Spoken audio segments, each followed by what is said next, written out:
Hello दोस्तों, welcome to connect to exam. तो आज हम आप लोगों के लिए एक नया चैप्टर स्टार्ट करने जा रहे हैं फिजिक्स में प्रकाश, जो कि यह आपके आरआरबी देख देख भी रहे होंगे। एएलपी की वैकेंसी आई है, एग्जाम होने वाला है। टेक्नीशियन की भी वैकेंसी है, एग्जाम होने वाला है। ग्रुप डी का भी नोटिफिकेशन नहीं आया है, लेकिन आप लोगों के लिए जेई और एनटीपीसी इन दोनों की भी नोटिफिकेशन आ गई है। जल्द ही फॉर्म फिलअप होगा। तो आप लोग अपने तैयारी को मजबूत करने के लिए हमारे connect to exam YouTube channel से जुड़िए और अपने तैयारी को मजबूत बनाइए और एग्जाम को क्रैक करिए। तो आज हम आप लोगों के लिए जो लाइट चैप्टर ला रहे हैं प्रकाश, आप नया चैप्टर क्या है? प्रकाश। तो प्रकाश हम लोग के लिए बहुत इंपॉर्टेंट चैप्टर है और प्रकाश हम लोग के लिए बहुत यूजफुल भी है। अगर ये प्रकाश न हो तो ये जीवन क्या है? एक निराशामय अंधेरामय हो जाएगा। ये जीवन हम लोग क्या हो जाएगा? अंधेरामय हो जाएगा। तो प्रकाश हम लोगों के लिए क्या है? बहुत इंपॉर्टेंट चैप्टर है। तो प्रकाश को हम आप लोग को बताते हैं, प्रकाश क्या चीज है। प्रकाश एक प्रकार की ऊर्जा है। प्रकाश एक प्रकार की क्या है? ऊर्जा है। कैसे? आप लोग को हम बताते हैं ये कैसे ऊर्जा है। और ऊर्जा का यह क्या एक प्रकार का समझ लीजिए, एक प्रकार है। जैसे ऊर्जा कई प्रकार होते हैं, स्थितिज ऊर्जा, गतिज ऊर्जा और संचित ऊर्जा। आप लोग ऊर्जा के चैप्टर में पढ़ेंगे। तो प्रकाश एक प्रकार की क्या है? ऊर्जा है। और यह हम लोग को क्या होता है? देखने की अनुभूति का कार्य करता है। प्रकाश हम लोग के देखने की क्या करता है? अनुभूति का कार्य करता है। तो ऊर्जा कैसे है आज हम आप लोग को बताते हैं। तो आप लोग ऊर्जा संरक्षण नियम पढ़े होंगे ऊर्जा चैप्टर में कि ऊर्जा न तो उत्पन्न होती है और न ही ऊर्जा का विनाश होता है। ऊर्जा न ही उत्पन्न होती है, न ऊर्जा का अंत होता है। ऊर्जा का क्या होता है? एक रूप से ऊर्जा का क्या होता है? एक रूप से दूसरे क्या होता है? दूसरे रूप में रूपांतरण होता है। एक रूप से या एक स्वरूप से दूसरे स्वरूप में क्या होता है? रूपांतरण होता है। तो जैसे आप लोग कोई काम करते हैं, कोई मेहनत का वर्क कर रहे हैं, एक्सरसाइज कर रहे हैं, आप कुछ टाइम बाद आपको महसूस होगा कि हमारे शरीर का जो ऊर्जा है कमी महसूस होने लगी। तो हम लोग की वह ऊर्जा कहाँ चली गई? ये ब्रह्मांड में चली गई। तो उसका क्या है? एक रूप से दूसरे रूप में रूपांतरण हो रहा है। यही ऊर्जा संरक्षण नियम है। जो प्रकाश एक प्रकार की ऊर्जा है, ये कैसे होता है? देखिए, पहले हम लोग के घरों में पीली एक लाइट जलती थी। जो पीला पीला लाइट जलता था, 100 वाट का बल्ब जलता था। कितने वाट का? 100 वाट का। तो ये बल्ब जब जलता था तो बहुत जल्दी गर्म हो जाता था, बहुत जल्दी हीट हो जाती थी। क्या हो जाती थी? हीट हो जाती थी। हीट होने के बाद उसमें क्या निकलता था? उष्मा निकलता था। हीट होने के बाद उसमें क्या निकलता था? उष्मा निकलता था। क्यों हीट हो जाता था? क्योंकि पहले जो 100 वाट होता था ये बहुत जल्दी गर्म हो जाती है। अब तो एलईडी आ गई है जो कि 10 वाट 5 वाट यह बहुत कम वाट का होता है। यह भी गर्म होता है लेकिन उतना महसूस नहीं होता है जितना 100 वाट का बल्ब महसूस होता है। तो वो उसमें क्या होती है? उष्मा हो जाती है। तो वह क्या हो जाता है? गर्म हो जाता है। वह क्या हो जाता है? गर्म हो जाता है। तो पहले आप ऊर्जा क्या है? यहाँ ऊर्जा क्या हुई? पहले यहाँ प्रकाश था। यहाँ आपका क्या था? प्रकाश था। प्रकाश से जब बल्ब जल गया तो किसमें परिवर्तन हो गया? उष्मा में परिवर्तन हो गया। तो यह उष्मा क्या है? एक प्रकार की ऊर्जा है। उष्मा क्या है? एक प्रकार की ऊर्जा है। तो इससे हमें यह पता चलता है कि प्रकाश क्या है? एक ऊर्जा का रूप है। और आप लोग को बताते हैं, जैसे आप लोग टार्च का यूज करते हैं, टार्च का यूज करते हैं तो टार्च में बैटरी लगती है। टार्च में क्या होता है? एक बैटरी लगती है। तो बैटरी के में एक क्या होता है? रासायनिक ऊर्जा होती है। बैटरी में रासायनिक ऊर्जा होती है। बैटरी में कौन सी ऊर्जा होती है? रासायनिक ऊर्जा होती है। तो और रासायनिक ऊर्जा क्या करती है? बैटरी को क्या करती है? रासायनिक ऊर्जा बल्ब को क्या करते हैं? ऊर्जा मतलब उसको जलाने का काम करते हैं। उसको मतलब आप लोग टार्च बारते हैं तो जब टार्च जब जलता है तो मतलब यह रासायनिक ऊर्जा क्या है? रासायनिक ऊर्जा से यह जब जल रहा है तो यह एक प्रकार रासायनिक ऊर्जा यह बदल रही है ना। देखिए रासायनिक ऊर्जा क्या हो रही है यहाँ पर? एक रूप में किसमें बदल रही है? प्रकाश ऊर्जा में। किसमें? रासायनिक ऊर्जा किसमें बदल रही है? प्रकाश ऊर्जा में, प्रकाश ऊर्जा में। तो यहाँ भी क्या हम लोग कह सकते हैं कि प्रकाश एक प्रकार की ऊर्जा है। तो यह क्या करती है? ऊर्जा क्या करता है? एक प्रकार ऊर्जा, जो प्रकाश एक प्रकार की ऊर्जा जो हमें किसी वस्तु को देखने की अनुभूति को प्राप्त करती है। तो इससे सिद्ध होता है कि प्रकाश एक ऊर्जा का रूप है। और प्रकाश एक प्रकार का तरंग भी है। प्रकाश एक प्रकार का तरंग भी है। प्रकाश क्या है? एक प्रकार का तरंग। तरंग मतलब वेव। अब तरंग कैसे है? तरंग, यह तरंग का भी कई प्रकार होता है। तो प्रकाश जो एक प्रकार का तरंग है, यह विद्युत चुम्बकीय तरंग है। कौन तरंग है? विद्युत चुम्बकीय तरंग है।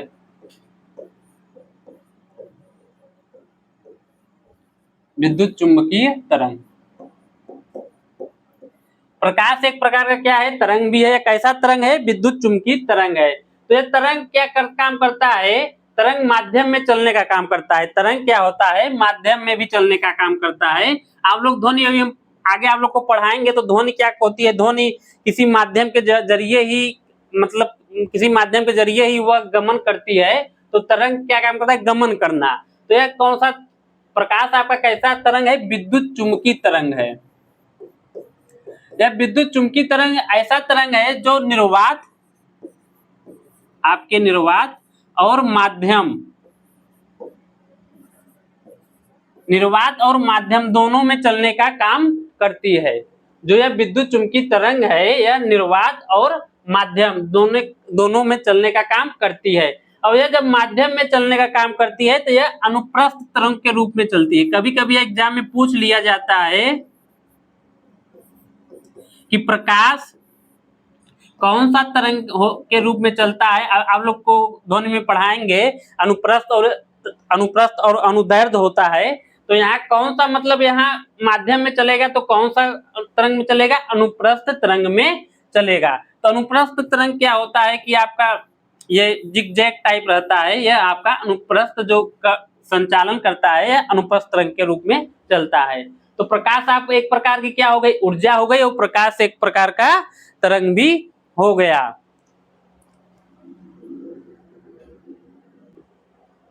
तो प्रकाश हम आप लोग को क्या बताएं? एक प्रकार का ऊर्जा भी है और एक प्रकार का तरंग भी है। और तरंग में आपका कौन सा तरंग? विद्युत चुम्बकीय तरंग है। और यह प्रकाश क्या होती है? निर्वात और माध्यम में दोनों में चलती है। और जो ध्वनि होता है, ध्वनि आपका किसमें केवल चलता है? माध्यम में चलता है। तो माध्यम में चलने के कारण ध्वनि को अनुदैर्ध्य तरंग कहा जाता है। ध्वनि को क्या कहा जाता है? अनुदैर्ध्य तरंग कहा जाता है। और प्रकाश को क्या कहा जाता है? अनुप्रस्थ तरंग कहा जाता है। तो यह आप लोग, हमें आशा होगा कि आप लोग समझ पाए होंगे। तो आप लोगों के लिए जो लाइट का चैप्टर, आप लोग को हम क्या अभी बताएं? प्रकाश ऊर्जा का एक क्या है? प्रकार है। प्रकाश क्या है? ऊर्जा का एक प्रकार है। प्रकाश एक ऊर्जा का क्या है? प्रकार है, जिसके द्वारा हमें देखने की क्या होती है? अनुभूति प्राप्ति होती है। प्रकाश एक तरंग का भी प्रकार है। प्रकाश एक प्रकार का तरंग भी है। कैसा तरंग है? विद्युत चुम्बकीय तरंग है। कैसा तरंग है? विद्युत चुम्बकीय, इलेक्ट्रोमैग्नेटिक वेव भी है। और प्रकाश का वेग माध्यम की प्रकृति पर निर्भर करता है। प्रकाश का जो वेग होता है माध्यम के प्रकृति पर निर्भर करता है। प्रकाश का सर्वाधिक वेग निर्वात में होता है। प्रकाश का सर्वाधिक वेग किसमें होता है? निर्वात में होता है। निर्वात में प्रकाश का वेग कितना होता है? 3 × 10 के पावर 8 मीटर प्रति सेकेंड, मतलब 3 × 10 के पावर 8 मीटर प्रति सेकेंड किसका वेग होता है? प्रकाश का वेग होता है। और माध्यम में चलते समय प्रकाश की प्रकृति कैसी होती है? अनुप्रस्थ तरंग होती है। जब किसी माध्यम में प्रकाश चलेगी तो उसकी प्रकृति कैसे होगी? अनुप्रस्थ तरंग होगी। अगर किसी माध्यम में अगर किसी ध्वनि क्या होती है? ध्वनि अगर किसी माध्यम, ध्वनि तो निर्वात में चलती नहीं, ध्वनि अगर माध्यम में चलेगी तो वह कैसी तरंग होगी? अनुदैर्ध्य तरंग होगी। और इसके आगे देखिए आप लोग, तो पृथ्वी के पर्यावरण को चलाने के लिए सबसे महत्वपूर्ण प्रकाश कौन सा प्रकाश होता है? सूर्य होता है। अगर आप पृथ्वी को, ब्रह्मांड को चलाया जाए, अगर पूछा जाए कि सबसे महत्वपूर्ण प्रकाश कौन सा है, वह आपका सूर्य होगा। आप लोग घरों में देख रहे होंगे, आप लोग के लिए उपयोगी हो रहा होगा। लेकिन अगर ब्रह्मांड में पूछा जाए इस पृथ्वी को चलाने के लिए, तो यह कौन सा होगा? सूर्य का प्रकाश होगा। जिसे श्वेत प्रकाश भी कहते हैं, जिसे क्या बोला जाता है, श्वेत प्रकाश भी कहा जाता है। यह 7 रंग को क्या होता है, मिश्रण होता है। यह क्या होता है, 7 रंग का क्या होता है, मिश्रण होता है। अब सूर्य के जो प्रकाश होती है इसकी आवृत्ति और कुछ तरंगदैर्घ्य बताया गया है, फ्रीक्वेंसी और वेवलेंथ। सूर्य के प्रकाश की जो आवृत्ति होती है 3.5 गुणे 10 के पावर कितना होता है, 14 हर्ट्ज। 14 हर्ट्ज से लेके 7.5 गुणे 10 के पावर 14 हर्ट्ज तक होता है। जो सूर्य का क्या होता है, जो सूर्य के प्रकाश की जो आवृत्ति है, फ्रीक्वेंसी जिसे बोला जाता है इंग्लिश में, जो फ्रीक्वेंसी है 3.5 गुणे 10 के पावर 14 हर्ट्ज से 7.5 गुणे 10 के पावर 14 हर्ट्ज तक होता है। और इसका तरंगदैर्घ्य भी दिया गया, तरंगदैर्घ्य कितना है, तरंगदैर्घ्य आपका कितना होगा, तरंगदैर्घ्य जिसे वेवलेंथ 4 गुणे 10 के पावर -7 मीटर से लेके 8 गुणे, यहाँ पे 8 होगा, 8 गुणे 10 के पावर कितना होगा, 10 के पावर -7 मीटर। 4 गुणे 10 के पावर -7 मीटर से लेके आपका 8 गुणे 10 के पावर -7 मीटर होगा। यह आपका क्या होगा, तरंग दैर्घ्य होगा। और जो आवृत्ति होगी 3.5 गुणे 10 घाते 14 हर्ट्ज से 7.5 गुणे 10 घाते 14 हर्ट्ज तक होता है। और विद्युत चुम्बकीय जो तरंग की आवृत्ति अगर अधिक होती है तो तरंगदैर्घ्य कम होता है। तो जो विद्युत चुम्बकीय तरंग क्या गुण एक होता है उसका, एक कि वह जो विद्युत चुम्बकीय तरंग होता है उसकी आवृत्ति हमेशा अधिक होती है और उसका तरंगदैर्घ्य हमेशा कम होता है। तो आप लोग ध्यान दीजिएगा, जिस तरंग की आवृत्ति क्या होगी, अधिक होगी, जिस तरंग की आवृत्ति क्या होगी, अधिक होगी, उसमें ऊर्जा भी अधिक होगा, उसमें क्या होगा, ऊर्जा भी अधिक होगा। तो प्रकाश में क्या होती है, जैसे सूर्य का प्रकाश देखिए, इसमें आवृत्ति क्या है, अधिक है, किससे, तरंगदैर्घ्य से। तो जितनी अधिक आवृत्ति होगी उतनी अधिक क्या होगा, ऊर्जा होगा। अगर आवृत्ति कम होगी तो ऊर्जा क्या होगा, कम होगा। तो अब जो ध्वनि है, ध्वनि की आवृत्ति कम होती है प्रकाश की तुलना में, इसलिए ध्वनि जैसे हम लोग बोल रहे हैं तो बोलते समय आवृत्ति निकल रही है तो इसकी ऊर्जा कम है। तो इसमें जो जब प्रकाश से कोई बल्ब जलता है तो उसमें आवृत्ति अधिक होती है, तो उसमें ऊर्जा के रूप में ऊष्मा का उत्पत्ति होती है। जैसे बल्ब क्या होता है, गर्म हो जाता है, तो उसकी आवृत्ति क्या होती है, अधिक होती है। जितनी अधिक आवृत्ति होगी उतनी अधिक ऊर्जा निकलेगा, और आवृत्ति जितनी कम होगी उतना ऊर्जा कम होगा। तो अगर यह कभी आपके एग्जाम में क्वेश्चन पूछ लिया जाता है, प्रकाश जो है ध्वनि की तुलना में अधिक आवृत्ति वाला होता है और अधिक ऊर्जावान भी होता है ध्वनि से। और आप लोग ध्यान दीजिए, आगे किसी तरंग की ऊर्जा आवृत्ति पर निर्भर करती है। यही देखिए आप लोग को हम क्या बताएं, किसी जो तरंग की ऊर्जा है वह किस पर निर्भर करती है, आवृत्ति पर निर्भर करती है। अगर आवृत्ति अधिक होगी तो ऊर्जा भी उसमें क्या होगा, अधिक होगा। ध्वनि तरंग की तुलना में प्रकाश तरंग की आवृत्ति क्या होती है, अधिक, और ऊर्जा भी अधिक होती है। अगर ध्वनि तरंग की तुलना प्रकाश ऊर्जा से किया जाए, जो प्रकाश तरंग की आवृत्ति क्या होती है, अधिक होगी। जब यह आवृत्ति अधिक होगी तो ऊर्जा भी अधिक होगा। अगर आवृत्ति भी कम होगी तो ऊर्जा भी क्या होगा, कम होगा। तो यह आप लोग समझ गए। जो ध्वनि होती है विद्युत चुम्बकीय तरंग नहीं होती, है भी आप लोग ध्यान दीजिएगा। जो ध्वनि होती है वह विद्युत चुम्बकीय तरंग नहीं होता है। तो आप लोग इसे समझ गए होंगे। तो और देखिए आप लोग क्या है, प्रकाश को प्रारंभ में, अभी आप लोग को हम क्या बताए, प्रकाश एक तरंग है, प्रकाश एक क्या है, ऊर्जा है, ऊर्जा का एक प्रकार है, तरंग का भी एक प्रकार है। और प्रकाश को प्रारंभ में अति सूक्ष्म कण भी माना गया है। प्रकाश को तीसरा क्या माना गया है, कण। अभी हम आप लोग को तरंग बताएं, ऊर्जा बताएं, अब आप लोग को हम कण को बताते हैं। अब इन कणों के समूह को क्या बोला जाता है, फोटान बोला जाता है। इन कणों के समूह को क्या बोला जाता है, फोटान बोला जाता है। अब देखिए क्या होता है, जो प्रकाश होता है आधुनिक क्वांटम सिद्धांत के अनुसार प्रकाश को डुअल नेचर का होता है। तो देखिए जब प्रारंभ में क्या हुआ, जब प्रारंभ में वैज्ञानिक लोग प्रकाश में शोध कर रहे हैं तो उसने सर्वप्रथम प्रकाश को कण ही बोला था। सर्वप्रथम जो भी वैज्ञानिक हैं हमारे, तो उसमें क्या बोला गया था, ये अति सूक्ष्म क्या है, कण है। और इन कणों के समूहों को क्या बोला गया, कणों के समूहों को कणों के समूहों को फोटान बोला गया। कणों के समूहों को क्या बोला गया? फोटान। तो सर्वप्रथम जब इनको कण बोला गया तो कणों के समूह को क्या बोला गया? फोटान बोला गया। तो आधुनिक क्वांटम सिद्धांत का यह डुअल नेचर का होता है। डुअल नेचर का मतलब यह होगा वह तरंग और कण। डुअल नेचर का मतलब क्या होगा यहाँ पे?